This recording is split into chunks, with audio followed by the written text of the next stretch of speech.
स्वच्छ Bharat mission 2.0 launch हुआ। इस लॉन्च के मौके पर वजीर आजम नरेंद्र मोदी ने खिताब भी किया। वजीर आजम नरेंद्र मोदी ने खिताब करते हुए कहा कि सफाई मुहिम जो है वो महात्मा गांधी की तालीमात का नतीजा है। मुल्क में सफाई के हवाले से काफी बदलाव आए हैं, लोगों में बेदारी पैदा हो रही है। मुल्क में सफाई सुथराई को लेकर मुहिम जारी रहनी चाहिए।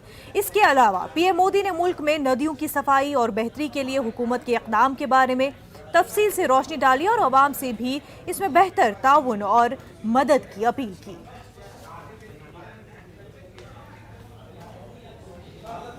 आजादी के 75वें वर्ष में देश की इन सफलताओं, आज के नए संकल्पों पूज्य बापू के चरणों में अर्पित करता हूं और नमन करता हूं।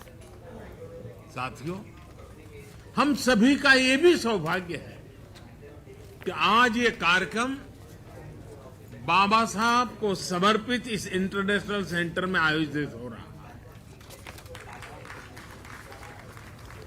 बाबा साहब असमानता दूर करने का बहुत बड़ा माध्यम शहरी विकास को मानते थे।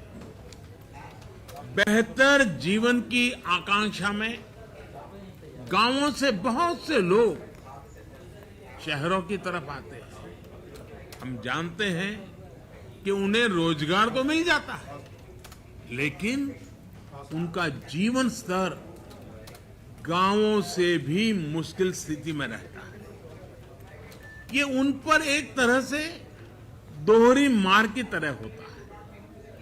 एक तो घर से दूर और ऊपर से ऐसी कठिन स्थिति में रहना।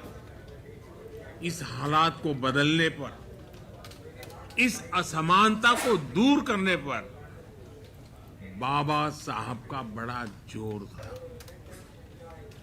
स्वच्छ भारत मिशन और मिशन अमृत का अगला चरण बाबा साहब के सपनों को पूरा करने की दिशा में भी एक अहम कदम है।